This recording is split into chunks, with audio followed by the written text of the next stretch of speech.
comparing those two things, what that meant for the world, what that meant for me, you know, everything was in question. And I put it to the test. And you know that when you would say, you know, you just have to have faith and you need to pray. I'm like, I don't want to pray. I have nothing to say to God. And I tried out other things. I looked into different religions and I studied and I, you know, I wanted answers because I was broken. I was so hurting. And I couldn't let myself feel all the hurt. So I padded it with the drinking and the partying and the boys and the running from God, you know, and being angry at God. Honestly, the anger was kind of padding for my hurt. So through a series of events and Frank Lee's prayers and sometimes firm words to me, God just miraculously won me back. I do remember specifically it was in Hosea 2. So, you know, Hosea married Gomer per God's request. She was a prostitute, and he does the whole likening her to Israel and how Israel had turned their back on God, and he basically in the first chapter was saying she's hurt you like Israel has hurt me, kind of thing. And this is what they deserve. They deserve for me to do this, this, and this. They deserve my punishment. They deserve my wrath. They deserve this. But I started reading chapter 2, where it says, and this was, I mean, like I said, at a point where I didn't want nothing to do with God. I didn't have nothing to say to him. It's kind of a long story how I even opened my Bible to read this, but Hosea 2 is all about God romancing Israel, even after he has been betrayed by them.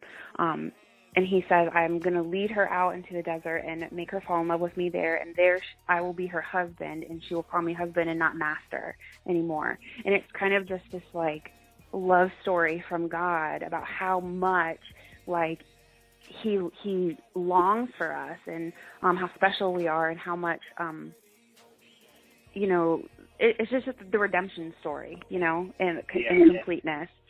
And it just broke me down. And I was like, oh my gosh, I'm Gomer, I'm a prostitute, and I'm Israel, and I'm this, you know. I'm like, I just related. And that was God romancing me back, you know. And that started me on a journey of forgiveness. I had to forgive myself. I had to forgive the person that I had, you know, ended things with. I had to forgive a lot of people, and redemption and restoration. You know, I had opened myself up to a lot of dark things in that time. So that was kind of a trial. Trials came in that, but I eventually came out of it, and kind of, I've had my ups and downs, I think, like any other person does after that. But the more I learn, the closer to God I feel. You know, the more things that happen to me that could be seen as bad or hard or whatever, I see God and I feel him because of that, because I've been through the pain. And, you know, I've had bad things happen to me, and I was mad at God for that, but I've also made decisions that resulted in bad things. Like, I've done it to myself. So I've had every kind of hurt and every kind of pain and every kind of anger. And God has not only rescued me and brought me out of it, but he has loved me out of it, you know, and he has hugged me out of it and kind of like caressed my spirit, you know, not just like, all right, let's get through this and then keep chugging along. But he's like been very attentive to me personally. So now things happen and things do happen. Like life is not perfect. I struggle sometimes still, and I have hard days, but the like shining glory of everything that God has brought me through is what is like a constant reminder, you know, like, I don't know, you think about building altars in your life at significant moments, and I feel like that is kind of what God did. And, you know, I write a lot, and I wrote that book, and I journal and whatever. So when significant things happen to me, I end up writing, and I feel like those are kind of altars. You know, you build an altar at significant points of your life. So now I have those altars to look back on and be like, look what God did. Like, look what God brought me through. Look at this. So that's just kind of where I'm at today is, like you said, having a passion to show that to other people and lead them and do the best I can to give my life back to him. You know, I owe him that. So that's about where I'm at. So you said something about the book, and I told you I was going to ask you about the book. Tell us a little bit about the book, and then we'll tell people where they can find that book. But tell us about what was in that book, and just tell us what was in the book. It outlines the time period of when I got in the relationship, and shortly after, you know, everything. It's very detailed. Of what I just went over briefly, the relationship, the end of the relationship, my rebellion, and how God brought me back. It's very detailed. Like I said, it was a long story of how I got to read the Bible, and Frank is in there, and there's all kinds of people in there. It's just a very detailed version of, you know, it was, I think the time period is like 3 years of my life, and they're just journals. They were just journal entries, very raw, very real. It's not pretty with a little bow on it.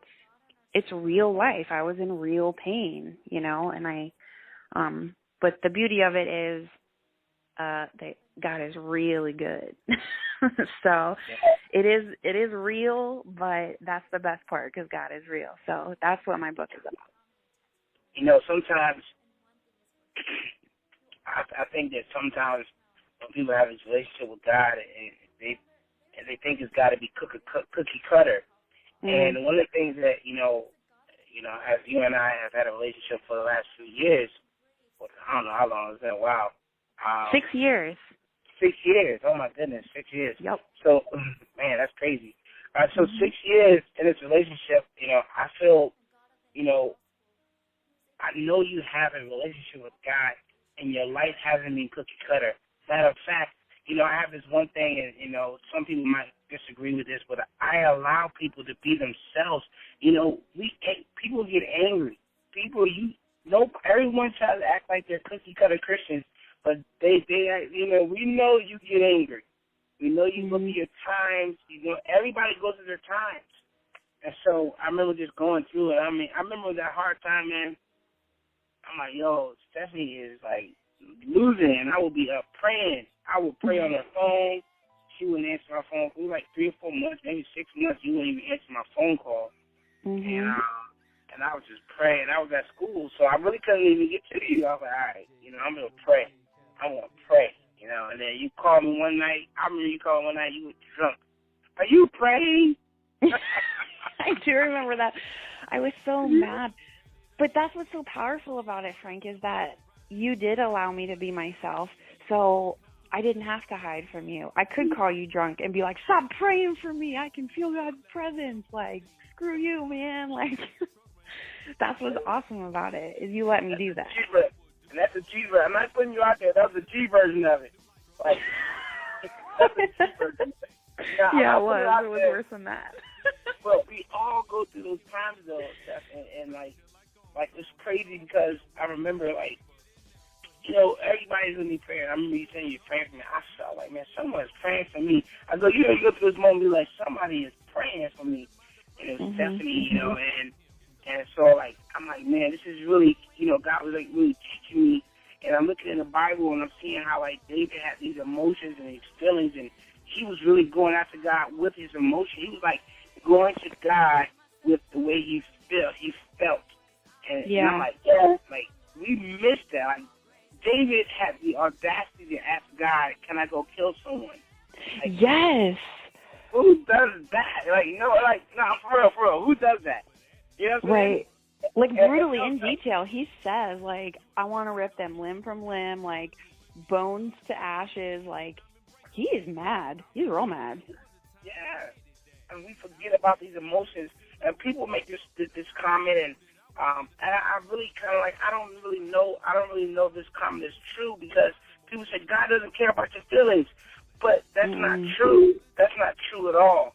You know, the Bible says that God is after our souls. We know God is after our souls. Well, in our souls is our mind, our will, and our emotions. And then in our emotions, we have our feelings.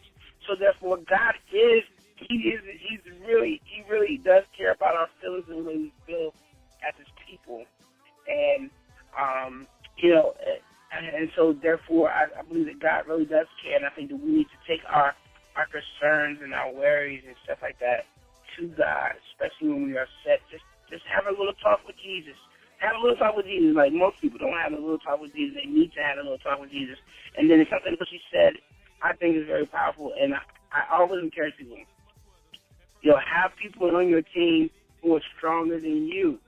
Like, I'm not saying I'm stronger than you, but at moments when you were going through, you know, I had to look past the moment that you're going through to the person who I know God has made you to be.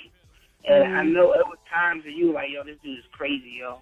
I can call my phone, you know, and I had to, like, and I know, you know, we all have to have those, you know, there's got to have someone in your circle at times. As a matter of fact, they ought to be strong. They need to be strong when you're weak. You know what I'm saying? Like, you got to have somebody in your circle who can actually say, you know what, I can hold you up.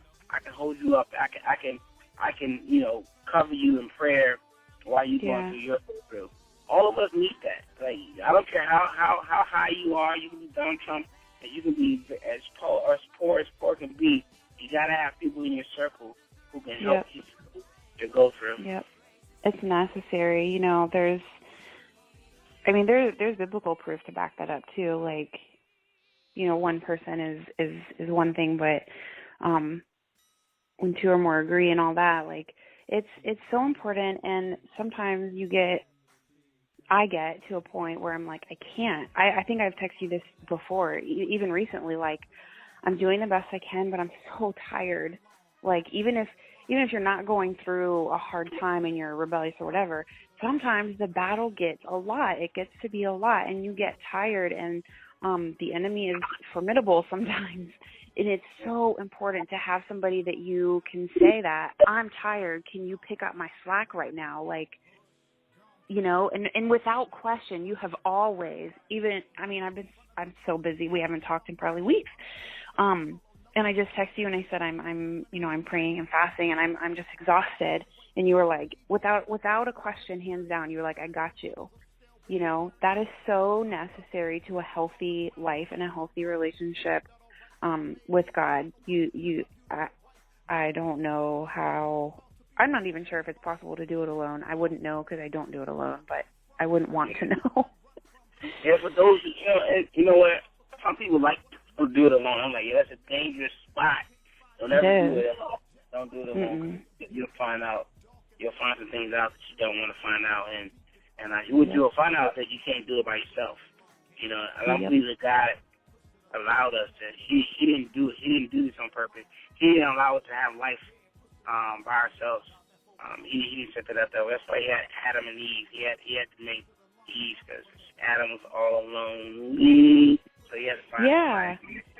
Exactly. It's all over the Bible. It's all over, like, in Scripture that, you know, and to make a point, I moved down to Florida all by myself. I made a decision, and 5 weeks later, I moved down to Florida. I've been to Miami for, like, a couple of days with my church or whatever, but I've never even been here.